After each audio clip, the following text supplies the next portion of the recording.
Good morning, everybody. Today I have with me five times CrossFit Games athlete Cassidy Lance. Cassidy is a fitness entrepreneur at CrossFit Waterside in Orlando, Florida. She's a proud wife to Allie, who's also here with us today. And the beautiful couple became moms to young Oakley, who celebrated just 2 months old yesterday. So I mean, obviously you guys had to sacrifice some sleep. You had to make a sacrifice to be here with us today. So this is something that we really appreciate. Thank you so much for joining us, you guys. Oh, of course. It's our pleasure. So you guys, before we get into the real questions, since this is an espresso show, Allie, I saw you holding a mug, but are you guys coffee drinkers? Yes. Yeah, we both have coffee. Bulletproof is the way to go. What is it? Cold brew? Bulletproof. Oh, bulletproof. Yeah, it's our favorite. That's the only coffee we both agree on. Yes. So we like other coffees individually, but bulletproof is one that we can make a pot of coffee and both enjoy. Awesome. I love it. And is that what you're drinking this morning? Yeah. Oh yeah. And for those of you guys listening, if you're a coffee drinker, drop it in the chat box and tell us what's your favorite coffee. But for one, you guys, you have so much wisdom to offer with regards to so many things. So at first, when I was Cassidy, when I was asking you to be a guest on our show, and again, thank you so much for being with us today. I wanted to talk mainly about fitness and motherhood, which is what we'll talk about today. But since you guys, you also have so much wisdom to offer, in the couples goals department, I want to talk a little bit about, relationship and of course, fitness and lifestyle performance as well. So today's conversation is going to involve a lot of different things. So let's get this party started. But truthfully, you guys, in order for us to understand where it is that you're going, it's really important to also understand where it is that, you're coming from. So, if you guys can both share with us your fitness journey and how have you embarked on it and what got you started, that'll be great. So both of us have always been in fitness. I grew up gymnast, and then we both went to college at University of Washington. Allie played softball there, and that's how we met. So we've kind of taken the fitness journey through our entire lives, and then both actually had a lot of injuries, and through those injuries we found CrossFit. And I started CrossFit before Allie. And then she deployed to Afghanistan. And when she deployed, that's when I really got into CrossFit, making sure spending my days in the gym, and then made the games through spending the days in the gym, and then kind of embarked through there. So found the passion with coaching adults and through fitness and nutrition, and then eventually started CrossFit Waterside in 2017. I love it. So you guys met in Washington, but then you moved to Florida, yeah? Yeah, we've kind of lived all over the place. So Allie was an Army brat growing up, and I'll let her talk, but I grew up in Utah and then moved to Seattle for school. And then I took a job coaching gymnastics in Texas. And then I told Allie she had to get out of the Army and we have to move to Florida. So we live on the lake so we can surf and water ski and tons of water activities. We go to the beach a lot. We go camping on the beach. This baby's already been swimming. So we're definitely water people and sun people. So Florida is a great place for us to be.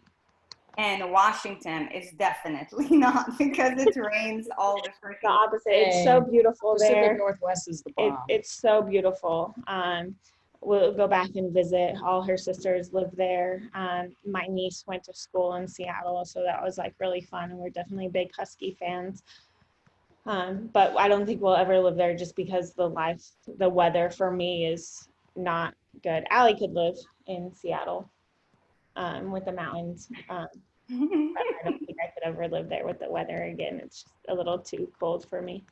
Hey, I get it. That's why both Erin and I moved to SoCal. And by the way, Erin's from Portland, Oregon. So, I mean, it's like the outside. Pacific Northwest.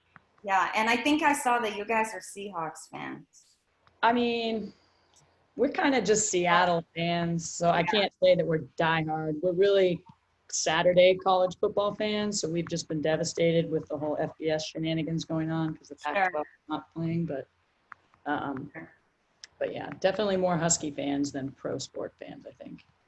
So my next question was, and I think you kind of already answered it, was which came first, Ally or CrossFit? But it sounds as if you guys kind of like started doing CrossFit together, or Ally, go for it. Ally came first.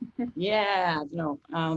We met our sophomore year at the University of Washington. So she had not found CrossFit yet. She was still a full-time gymnast for them. And then it was that year that she had the medical red shirt. She blew out her ACL for the last time in college. And we hung out a lot. I had my jaw wired shut that year, and we hung out on some pain medications and on a couch while everybody was practicing and training. And that's kind of how our friendship started. And then it just kind of evolved over there. And then I think 2009 is when you first started dabbling in CrossFit, right? Yeah, and then we went to the games as a team in 2010. Yeah. Wow. So, I mean, I want to talk about the concept of talent and hard work in just a little bit, but, you know, let's talk about your relationship for a hot sec. And like when you guys started dating, you know, I want to bring up the topic of non-negotiables real quick. So, I mean, obviously being, for one, a college level athlete, right? And that's a D1 school, which is super competitive. When you started dating Ally, did you have like certain non-negotiables that you're like, you know what, if this person like does not live a certain way, there's no way in hell I'm gonna like, you know, like get in that? Or because I know that this is something that's like, you know, we have relationship conversations and this is something that's super important and I think is a struggle for a lot of couples, but you guys seem to be extremely supportive of one another. So I can only assume, but there's only one way to find out. I think that's a hard question for us because at the time we were really hamstrung. Like I joined the Army and it was still don't ask, don't tell. So that wasn't repealed until, you know, I was 2 years into my active duty service obligation. And so we were dating each other at UW and I think only a handful of people knew. Like Yeah. we were not open and out about it at the time when we first started dating. I think we were really young. Like, I know a lot of people get married in their 20s and even earlier than that. But for me, like, we were still babies. We were still trying to figure it out. We were still going through college. We were still trying to figure out who we were and what we liked. And obviously, we had those non-negotiables that we had to have. Like, we have to live in Florida, or we have to, you know, have a boat eventually. But it reminds me of the song, the one that Erin likes to sing, "It Can Buy Me a Boat." You're like, we got to get a boat, baby. So, I have a Betty 110, but I hate silver bullets. Yes. So it sounds as if along your journey, you guys had to make a lot of compromises for one another. Do you mind sharing with us, like, you know, some of the compromises that you guys had to make? Sure. I don't know if there was like a lot of compromises, but we just kind of built our story and our journey and our relationship through our trials and through the experiences that we were going through. As soon as we graduated, we split up. UW, yeah, we split up. Ally went to Georgia for the Army, and I went to Texas for gymnastics scholarship, and we would make a long distance work. She actually came to San Antonio quite a few times for training. And so I would drive down from Dallas to San Antonio, and that's a 5-hour drive. And then she would fly back and forth. You would spend what was a fortune back then, on a out of college individual to make a weekend trip on American Airlines, because that's the only nonstop flight, you have from Savannah to Dallas. And we would spend weekends together. And then figuring out, are we going to make this relationship work? If we are, the long distance, you have to pay for that, and you have to see each other. You can't do, couple years. I was in Texas for 4 years. Before I was like, okay, I'm going to put up the towel and I'm going to move to Savannah. And I remember training for the games in a really small gym, and, saying that this relationship is much more important, but then also saying, hey, Allie, what are we going to do with your career? What's going on here? And, working through that. And I think communication through those long distance times built everything that the foundation that we have. And then Allie finally decided to get out of the Army, said that families, not that the Army life is not good, but for us, I needed her to be out of the Army so we could do other things and make other things priorities. And so communication, and I know that was really hard for her at the time, but I think now it's the best thing, because now she has a great career, and it put us in Florida and put us into our first house, and all our firsts that we've had together along the way. I love it. Allie, do you have anything else to add? No, I mean, I think the biggest compromise probably was, I think she mentioned it in our lives. So in our relationship, we did a lot of the back and forth, which I'm sure everybody does. Is this what you want? Is this who you want to be with? No, it's not this week. Next week, you're 100% sure. And then 3 weeks later, you're not. And we all did that in the early stages of dating. And then we started to get more serious, and we spent some time apart after college physically. And we just kept coming back to each other. There just was this constant connection, no matter how far apart we were. And we had the conversation. I deployed in 2013. My active duty service obligation was going to come to an end shortly after I was going to get back from deployment. And we talked a lot. And, for me, it was important to get out. I think that was probably a compromise that we agreed on. But for me, when you're in the military, your number one priority is the military. They decide. They have control over everything you do, when you do it, anniversaries, holidays, it doesn't matter. And that's the priority. And for me, I wanted the opportunity to choose to put her first in my life. And as long as I was in the military, I knew I was never going to be able to do that. And so it might sound like it was a very difficult decision to get out, but it wasn't that hard, knowing that I got to spend the rest of my life with her.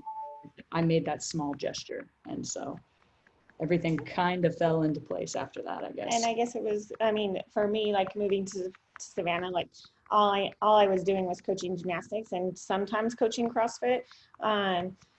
But my career was coaching gymnastics, and I worked at a very high technical gymnastics institute in Texas.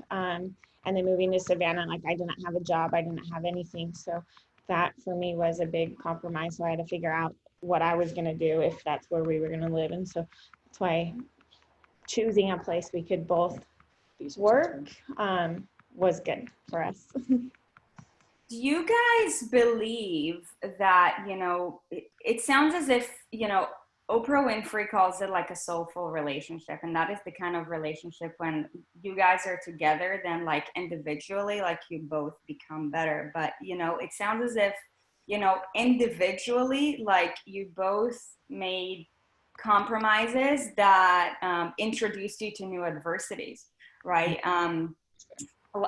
For you, Cassidy, the transition between gymnastics and CrossFit, And for you, Allie, like, you know, leaving what seemed to be like an extremely like stable career for the sake of your love, but do you feel like, you know, that what you guys have built together, your relationship, your love, your story, has given you power to have faith to overcome bigger than basically just yourself adversities for the sake of the greater good? I mean, I used to grow up and think I was like the most independent person and I could take on the world by myself and I didn't need anyone. And now without Allie, I feel like I would live in a box and I wouldn't know what to do with myself. Aww. So yeah, we can take on anything, like any obstacle that comes up. We always talk about, we're always like, we have the biggest communication. We're always chatting. Before Oakley and before COVID, we had an hour drive to the gym and an hour drive back.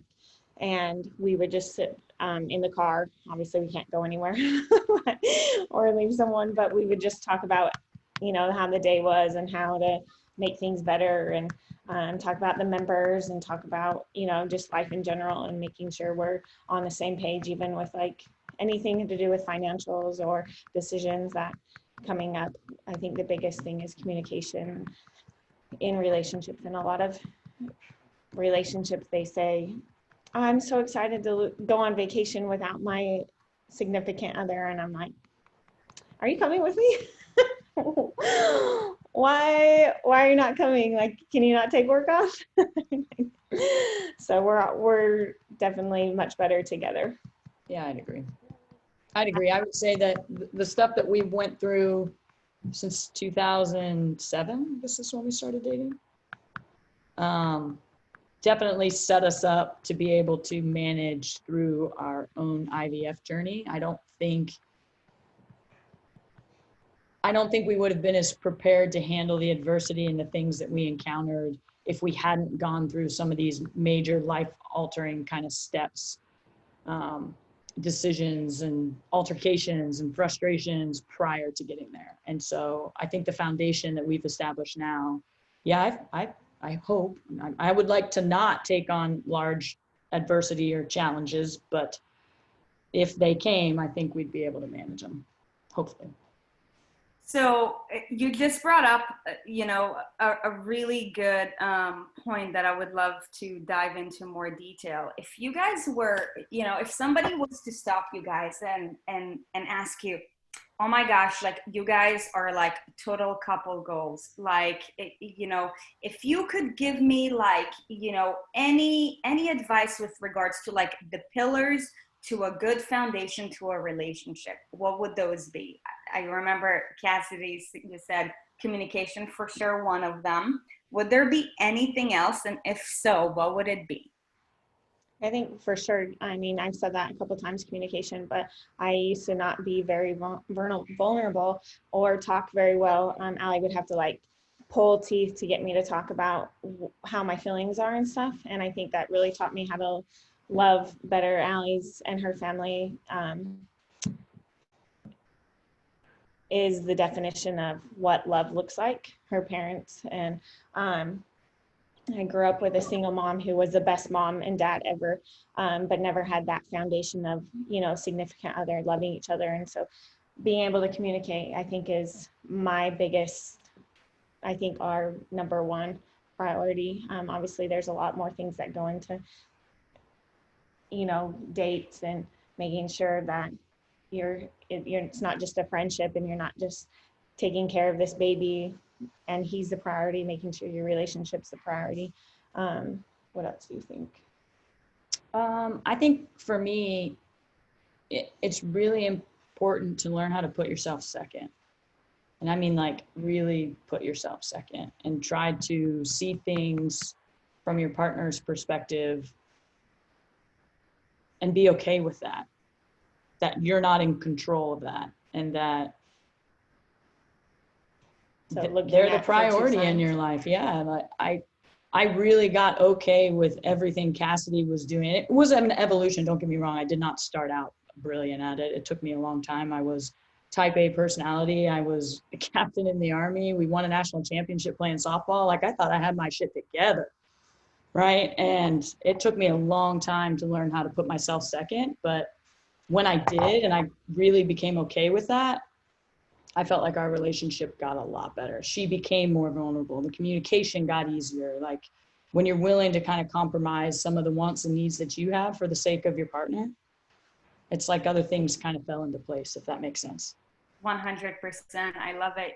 Something that we always talk about is that vulnerability is sexy. And I think that, women in general, because women are such givers, right? Like naturally, like we have that maternal instinct.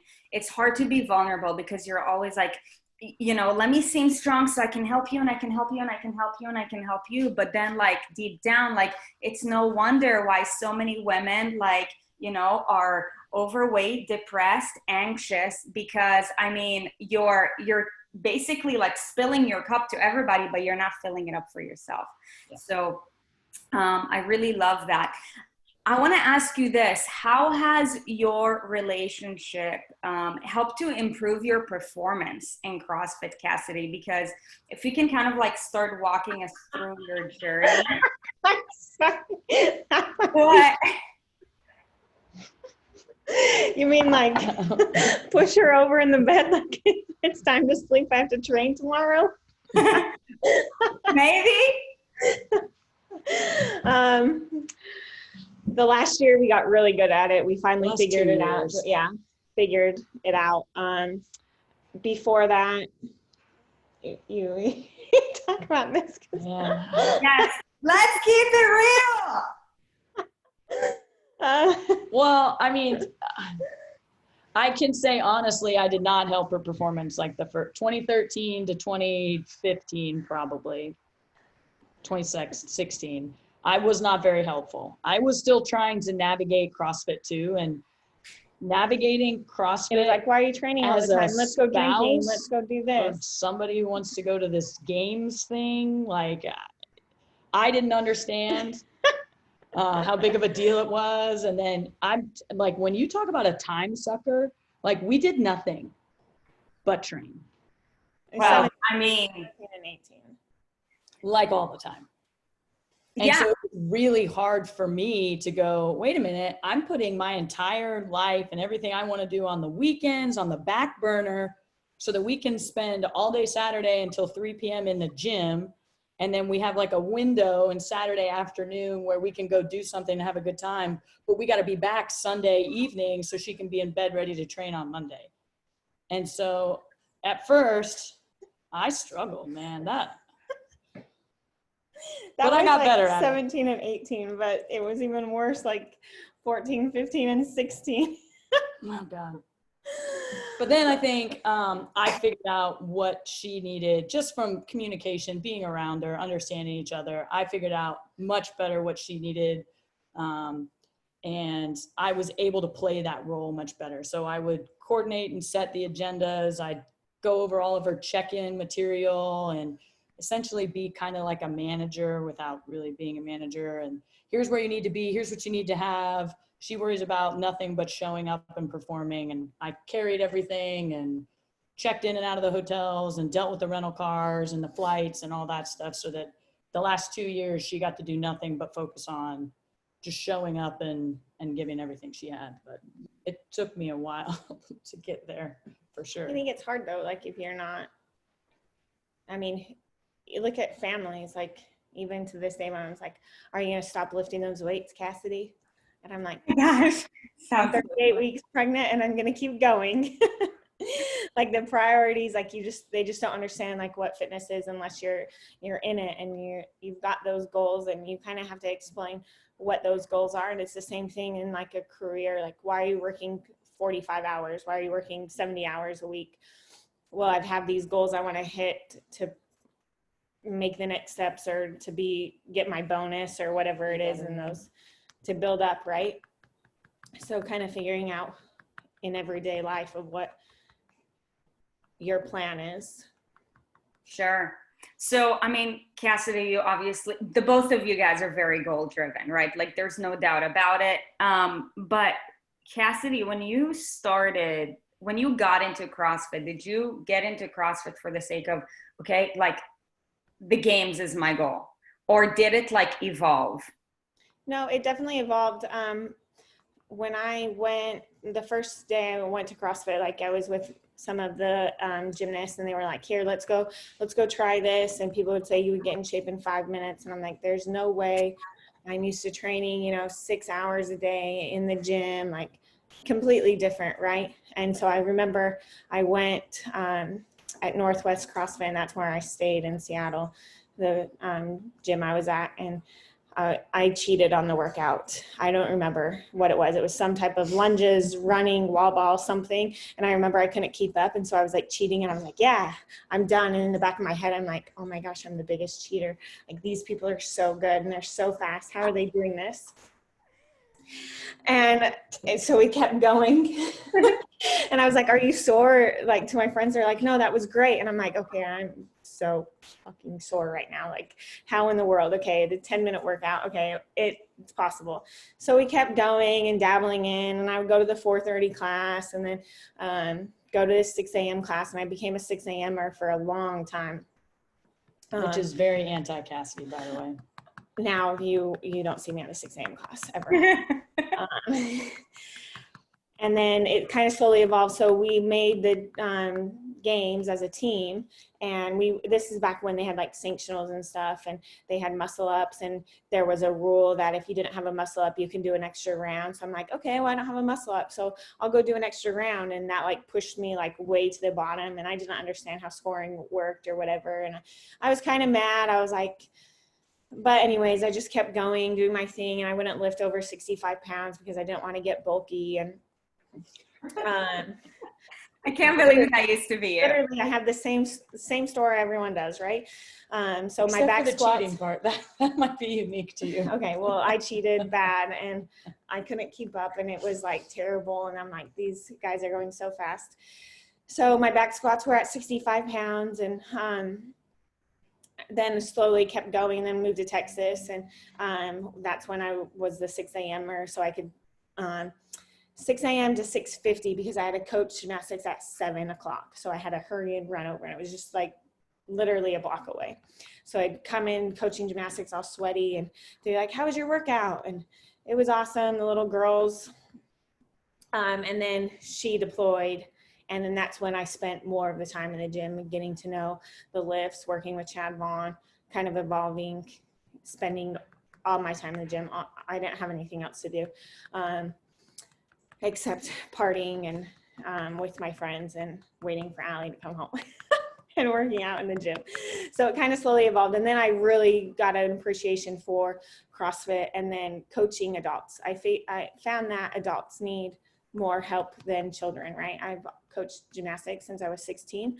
And at very high levels, we would take the girls to Olympic trials and down to the Crowley's camp and all of that. And Ryan Elrod, we used to coach side by side too, and it was actually cool because we trained together when he moved to Florida too, and then for Cirque. And so our gymnastics backgrounds. Anyways, what was I saying before? I'm just blabbing now. You are blabbing a little. No, so you're talking about your journey of like how CrossFit has evolved. So you said how you like coaching adults. So I love coaching adults more because I feel like they need more help, right? Children have their parents that take care of them, but adults don't really have anyone to take care of themselves. So being a coach and being a fitness instructor, nutrition, you can guide adults of where they need to be. And that's kind of where I found love for CrossFit and ended up switching to full-time coaching CrossFit eventually. And then it changed even more the love to help adults and coaching CrossFit. The technical, you can be just as technical in CrossFit as you can in gymnastics, and then be as simple in CrossFit as well, and make it super fun for adults. It doesn't have to be as strict all the time, right? Adults are there because they want to be there. They're driving after work. They're doing the 6 a.m.s before work, before after kids, in between relationships, whatever their daily schedule is, to be better, to be on a fitness journey that's unique to everyone. So I think that's the biggest thing for me. It's so cool to find out what individuals want through CrossFit and through health and fitness, and leaning on them. So we help a lot of people each day, and I haven't been in the gym for a while. I know we're going tomorrow, so I'm super excited to see everyone, but try to keep in touch with people throughout COVID and with Oakley. So then we opened CrossFit Waterside because I just wanted to help people even more. I love it. We have a great team of coaches that want the same type of things here. So it's hard to be a coach in my gym because I expect a lot of things and they work really hard, but there's a lot of reward that comes out of it. I love it so much. So basically through your own journey with CrossFit, you developed the passion for helping others because you saw that there was such a big gap, for the health status of most adults. And you're like, I know that this is a vehicle in order to help them. And would you say that, the passion that has evolved for CrossFit has, kind of like magnified to your passion being an athlete in order to inspire more people? I think that's separate. I think it's definitely separate for me. So my hard work is different. Like I can't push what I want onto other people, and I can't push, working hard onto other people. I think they come in, they work as hard as they can, depending on what they have going on in their day, and they're going to give their best effort. But if I look at like, hey, you're not, pushing to 110, you're not dying laying on the floor, you're not getting 8 hours of sleep, you're not eating all your vegetables, like that is not going to happen for 80% of people. 90%, 100% of people, right? Like, right. You definitely have to separate those. Those are completely different separations. And I try to tell the competitors at the gym, like, you guys have different goals than the classes. And that's okay. And the classes have different goals. Like when people come in and they're new to CrossFit, well, this is intimidating. They see CrossFit on YouTube or whatever, and they're like, I have to get in shape before I go to CrossFit. I'm like, absolutely not. Like, let's figure out your goals and we'll start slow and build. We have stairs and we have to climb those stairs every day, and you're going to be on step 1 and then step 2, and then you'll figure that out. And even like going from our smaller Windermere gym to our Orlando gym, our big facility, people are intimidated to go from this small gym over, and because they're in this like little comfort level of like, I have my group and this gym's small, it's not intimidating.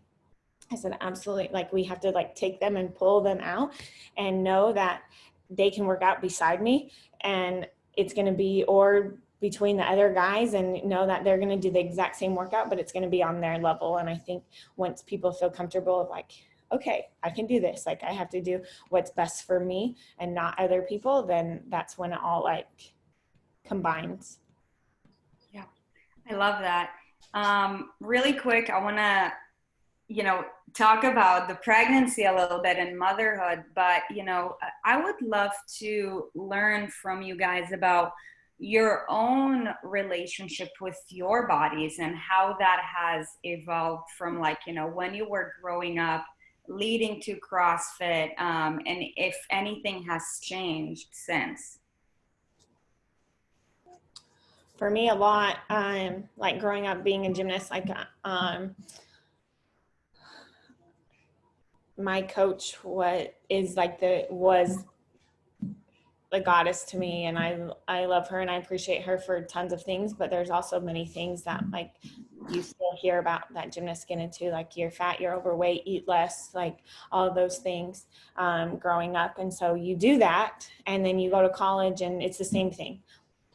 You've gained weight, you've hit your freshman 15, like let's figure that out. So they send you to the nutritionist, and the nutritionist says, eat more. And you're like, no, but my coach is telling me not to eat more. Well, eat more yogurt, eat more this. And you're this like, is a very gymnastics. Yeah, this is gymnastics thing, specific. though. And yeah.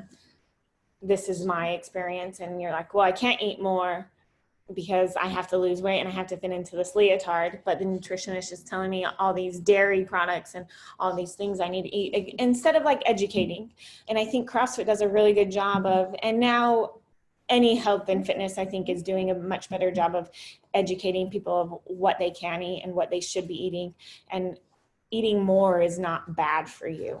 You know, you hear tons of athletes eating. I'm eating 400 grams of carbs. And for women, that some of you guys are going, whoa, that's a lot, but your body needs it and it's fuel, and it's not eating bread and pasta and stuff. It's what those leafy green vegetables are, and the fruits and root vegetables and all the like nutrition dense food helps fuel you. And so now, instead of getting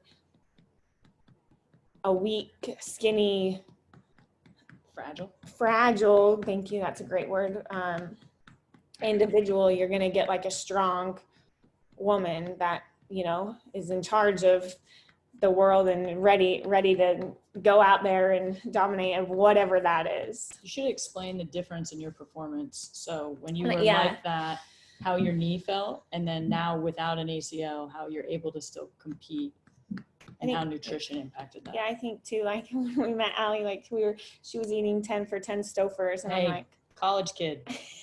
like, That's for 10 so. Yeah. So we transitioned to the George Foreman. It was better. 10 for 10, you know, like $10, and I got 10 freezer meals. It was brilliant. Sure. It's terrible. So And both of our nutrition has evolved, right? Mine was better than that, but not by much when you're doing chicken on the George Foreman. But like, if you're not educated, it's so hard to know that. And my performance, I mean, it changed drastically. And even through like 2017 and 2018, those years of when like I meal prepped and I had like my specific plan of what I was eating and when I was eating, and didn't matter if I was going to work out 5 minutes later, like I had to eat this. And my whole body and recovery changed. Allie mentioned my knee, and I don't know if that's nutrition as much as just making sure that working out on that and making sure like everything is strong. But I think in general, like being healthy helps everything. For sure, 100%. And thank you so much for sharing your story. Allie, I would love, I mean, you're a softball athlete, and I mean, gymnastics and softball are like, it's way different. You know, would you mind sharing with us your journey with regards to your relationship with your body and food and how that has evolved? Sure. Well, Allie's just hoping that Oakley doesn't have my arm so he can actually throw a ball. Oh yeah, I'm hoping he gets some hand-eye coordination, because he doesn't have very much. So, but hey, he could fly, right? Or both. She has the most body awareness out of anyone I think I've ever met, but could not throw a frisbee to save her life. Well, it's the concept of specificity, but I'm sure that, I mean, Cassidy, you would learn quick if you'll. When you're on the beach, go running. Come on. Yeah, sure. So for me, I was a multi-sport athlete growing up. So I did the typical every season, played a different sport. So body image for me from a very early age had less to do about what I looked like and more to do about my performance on the field. And so I think my dad probably was pretty impactful part of that. So he would like leave newspaper clippings of like the Women's World Cup team when Mia Hamm and Brandi Chastain were playing, like, and so he would like leave these newspaper clippings of these really impactful athletic women. And so that was sort of the model that I kind of tried to play myself around, I guess. So I also wasn't very feminine. So like, I mean, no offense to people who aren't. I never really had the body image struggles. I don't think I really realized that I had abs until college, maybe like my senior year in college. And then I started eating healthier and I started looking better because I met Cassidy. Like, yeah, I don't think Allie grew up with like a nutrition standpoint. Like, again, she grew up in like a military family. I ate spam, for God's sakes. Like, She still, like, if I leave town, she's like, I'm like, okay, I either have to meal prep her food and leave her meals, or there's cans of black beans in the pantry, and literally she'll just eat a can of black beans. It's fine. So It's nutrition wise, It's fine. Or breakfast burritos. It's fine. I will say though, truthfully, I noticed a significant difference in our recovery. So I think we had some pretty serious injuries early on in our college careers that I personally attribute to nutrition. Like my body was not recovering. I was not fueling it with the kind of nutrients that it needed to support the sort of trauma and endurance that it was going through. And then anytime I encountered something that might be a little bit painful or uncomfortable, my body gave in early on. And I think as we got older and the better my nutrition got, my body didn't seem to take as big of a hit, if that makes sense. Sure, for sure. Yeah, and we notice, like, even when we go on vacations, you know, and you binge out for the week or whatever, and you come back and you're like, okay, let's get back on track. And so we meal prep and we'll make sure we're eating super healthy and stuff. And then we feel much better 100%. So for the last, since 2014, we've done a really good job with like our eating habits and built a strong foundation around that. I love it. I love it. I want to talk about your gym just a little bit before we talk about motherhood, just, you know, for any of the audiences that are listening now or who will be watching it back later in YouTube. You know, just tell us a little bit about the culture of CrossFit Waterside and what you guys are about, just so that they know what to expect, so that, you know, hopefully if they're in the area, they can drop in. Yeah, so we have two gyms, like Mary and Orlando, and we welcome everyone. We have classes all day long. We have great coaches that handle the gyms when I'm not there. But before COVID, we were back and forth between all the gyms. You know, we did the handiwork, we built all the rigs, we've done all of that stuff. We handle everything. And right now I just do like coaches meetings with the coaches, making sure everyone's in place, but we keep up with the members, and we have good relationships with all of them. And we have events going on. We have an event every month, so now we're getting to the holidays. So this weekend we're doing 24 hero wads in 24 hours for a donation. He's probably getting hungry.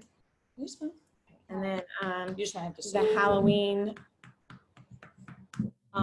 We have the Halloween party coming up. We do a big Halloween party, and I like deck that out. I love the holidays. And everyone just goes crazy with their costumes and stuff. And then Thanksgiving, we typically go out to dinner on that and have a big group of people. But this year with COVID, we don't know. We were kind of talking about that in our last coaches meeting. And then Christmas, we have a big party at Buka, and they do a great job, and we do gift exchange and stuff. So we're pretty close relationship with everyone. The competitors are in their own group that have like very, very close relationships. So I say like all our best friends are at the gym. And what do you think the culture there is? We love it. I think it's very welcoming culture. Yeah. I've been to a lot of CrossFits. I'm sure Cassidy has. We try really hard to make sure that whoever you are, wherever you are, whatever stage you are in your life, it's just a place to come get a workout in. That's it. It's not intimidating. It's not over the top. Like, it's just come be you for an hour with other people who are okay being them. Whatever that is, whenever that means to you, like that's our gym. I love it.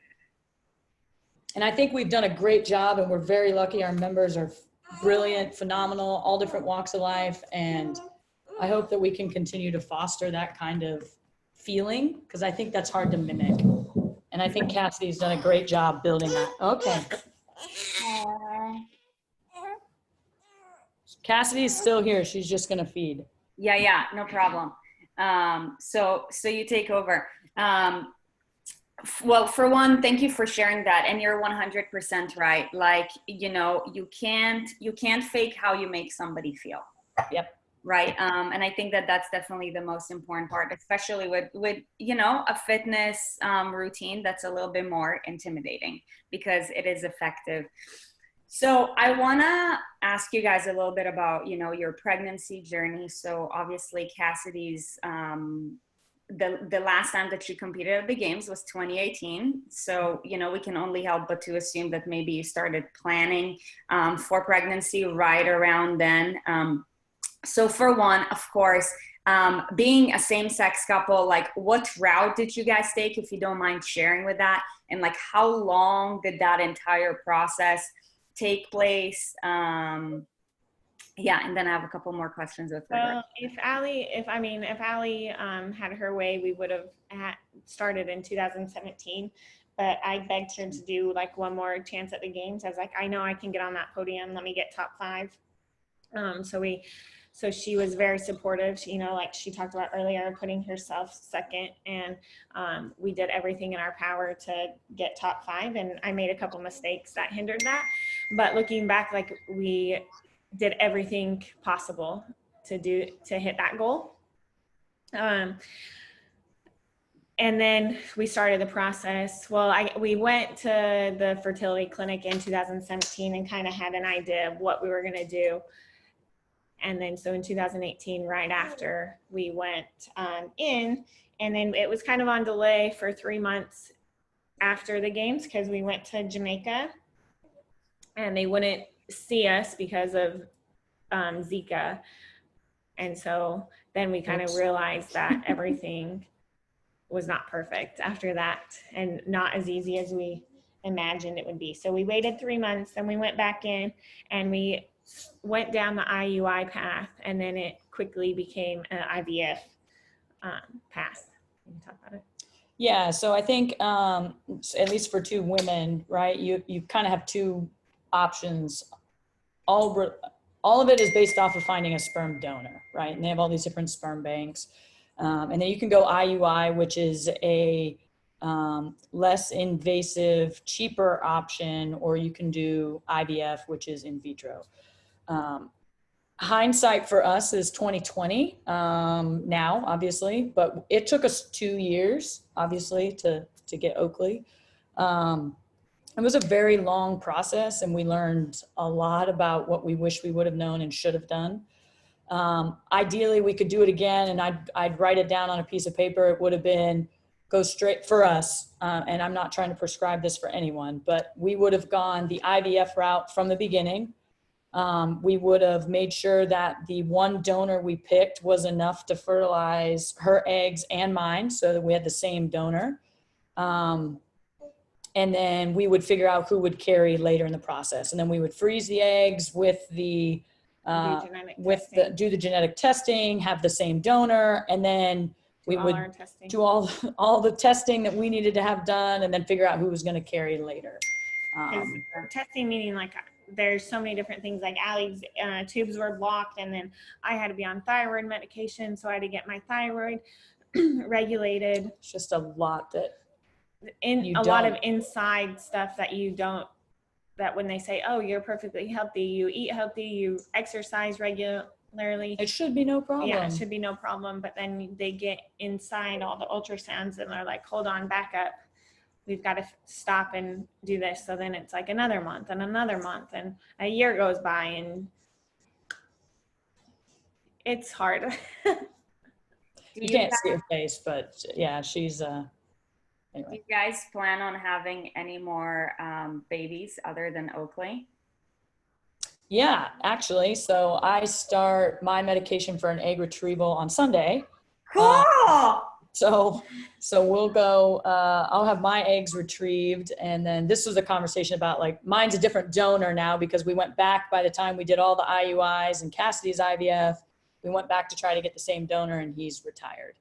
So we have a different donor, but. So I guess now we're frustrated about that, but. I mean, yeah, as much as we can be, you can't control it at this point, but had we known, we would have done that from the beginning. And then Cassidy probably will carry my eggs the second go round, and we'll just kind of play it by ear and figure out what happens. So for all those people who are commenting, Oakley looks like Al. Yeah, Oakley is not mine, but thank you. That's very nice of you. Ideally, right? When it comes to like building your family, like how many kids would you like to have? It's funny, you asked that before Oakley, I just said 3 or 4. After Oakley, I'm not sure after 2. Okay. So I don't know yet. We'll see. He was a challenge the first couple weeks. So Yeah, I mean, one of our mentors always says, whatever it is that, you want to do in life, like the way that you should go around it is just expect it to be 10 times harder. It's going to take 10 times as longer. So, and it's going to like give you 10 times like as much trials and tribulations, frustrations, whatever. So just go into it with this mindset. yeah, And it's super cool to hear. So for one, thank you for sharing this, sure. with, because, a lot of our community, yes, predominantly gay, we're all family regardless. We all come from the same one, but, this is, it takes a lot of science and, there's a lot that goes into it. Unlike, the typical straight couple. I'm not saying that it's easier because there's a lot that goes into it, but there's just more logistics, which I love. I have one more question for you guys, and you guys are both extremely like goal driven, there's no doubt about that. But as you're building out your family, like Ali, you had to sacrifice your career in the military in order to support Cassidy, and Cassidy, like your goal was competing at the games for so long. Like now that you're at this stage in life, like how do you see your life evolving, or at least what is your goal next? You go first and then. I probably will never compete again because I love spending time with this baby. And if I get a workout in, I get a workout in, and I love when I do because I feel so much better afterwards, and I will always get my workout in. But taking 6 hours out of the day to take away from his time and what his activities are going to be, like I just couldn't do that for myself. I waited too long to have him, and I had my time as an athlete. So working out with my members and going to the gym and being healthy and doing all that. So that's my goal. Is my number one priority is to be the best mom I can, and then the second goal is to give back to my members and my clients that we have at Waterside, and all my virtual clients. I love it. That was really good. I love it. I would say, yeah, my goal at this point in life is to make sure that Cassidy and these babies have everything that they need. Like I take that to heart. Like that's my job and my responsibility is to make sure that they have everything they need to feel loved and successful and taken care of, so they don't have to worry about that. And she can focus on, the things that he needs right now, which only she can provide, if you know what I mean. And Exhibit A. Like now. And so I think that's it, right? And then obviously a home for them to grow up in. And yeah, sure, I'd love to have the backyard where the kids can go run and play. And but I think that we can make a warm, loving environment for them to grow up in, and help make them the best people we possibly can. I think we're both like really family oriented. Yeah, so we both love families. We both love traditions and like what that brings out, and like activities and sports and everything that you grow up wanting to do. So maybe eventually we'll get 4-wheelers so I can take this little dude on some 4-wheelers. I love it. He's awake now. Say hi. Hi, Nugget. This way. Look.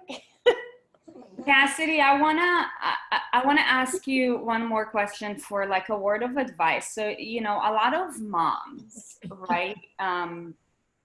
It's natural to want to put your baby first, but I feel like if you don't go into motherhood having developed certain habits, right, with regards to how you take care of yourself, it's very easy to let your health downslide, which, I mean, I'm sure that, you know, living in the society that we live in today, like we can see it, right? Like moms are overweight, like they're unhappy, they're limited.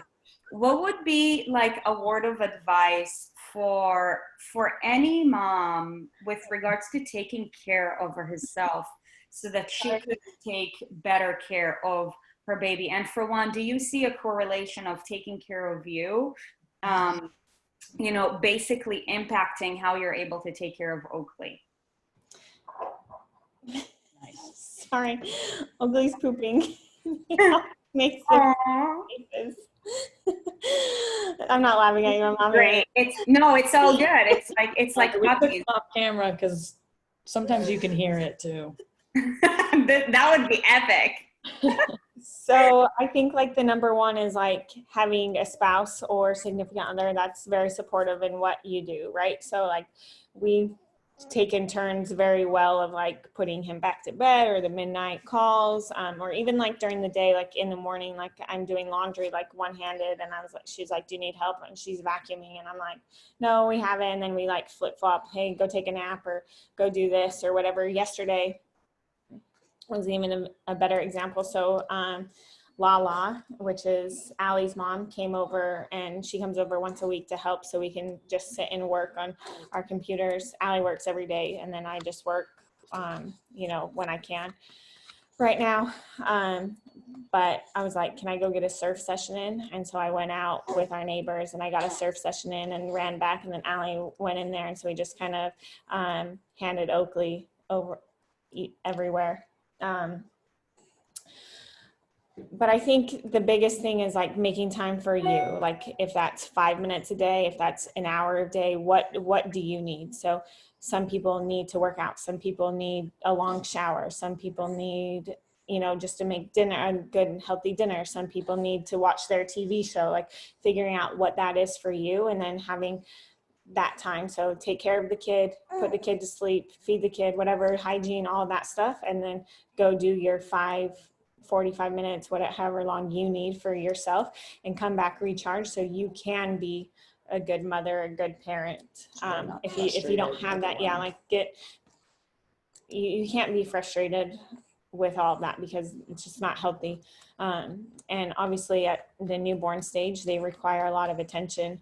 But as they get older, you know, you can pawn them off on other people. No, I'm just kidding.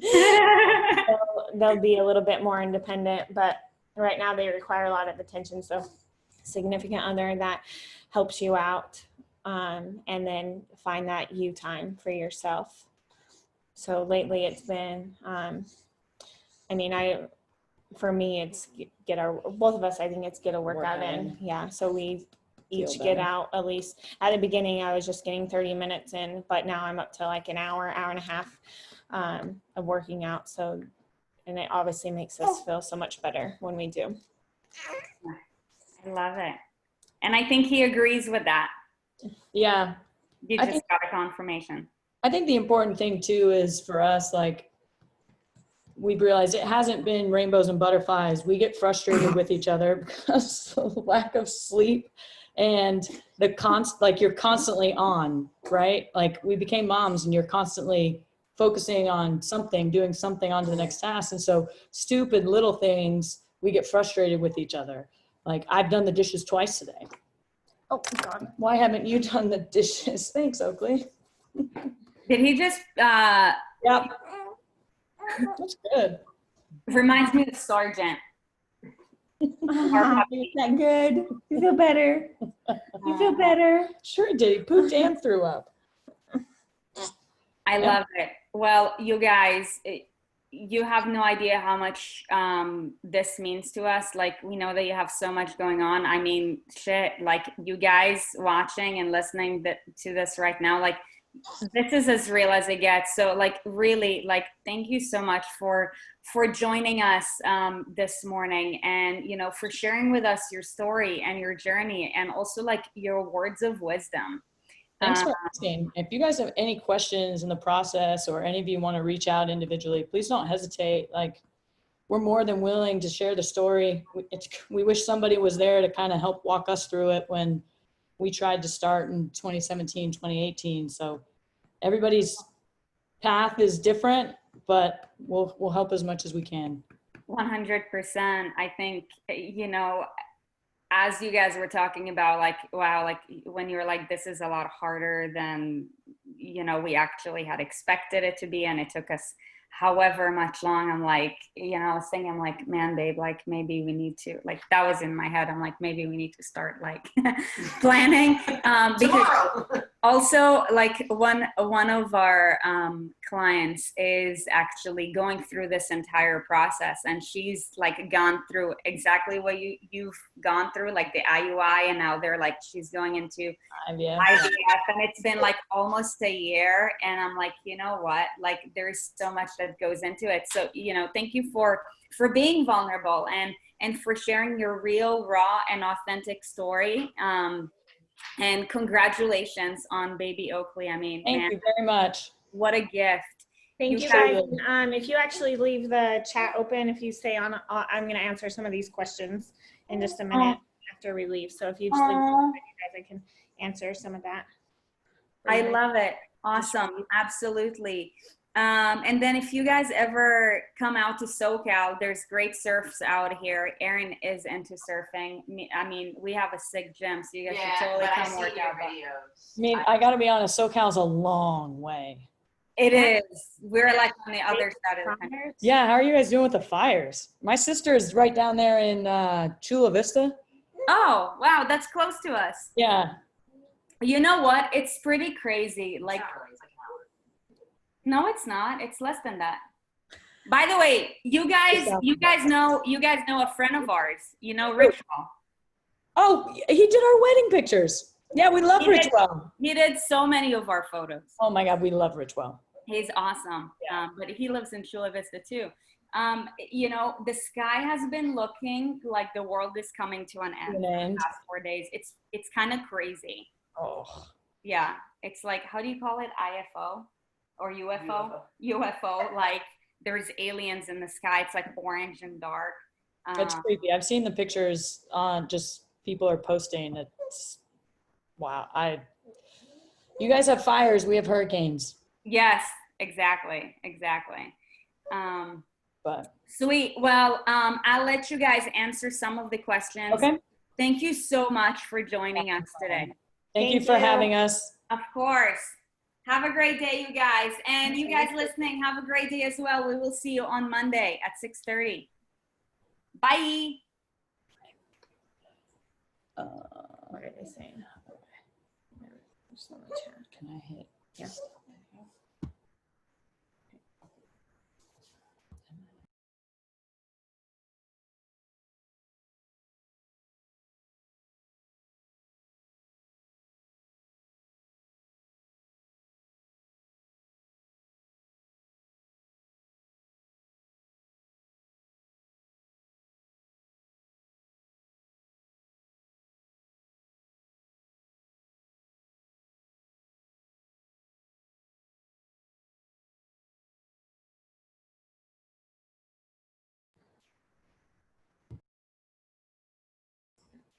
I think we answered the questions of CrossFit.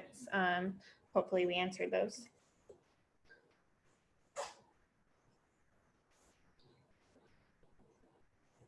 Yeah, I think we did. I'm not, unless you want to talk about that a little bit more. That's the big question I see right now. I think the big thing is, yeah, just make sure you take your baby steps and you do what your comfort level is. I always tell people, don't go outside your comfort zone, but you know, little by little build up until you're ready. So if that's walking the 2 minutes, then you walk 2 minutes and while everyone else is running, or you know, you're doing toe taps instead of box jumps. What's your level? And then, but CrossFit is, I think, definitely the brand and not the level. They may have ended it. I think that was it.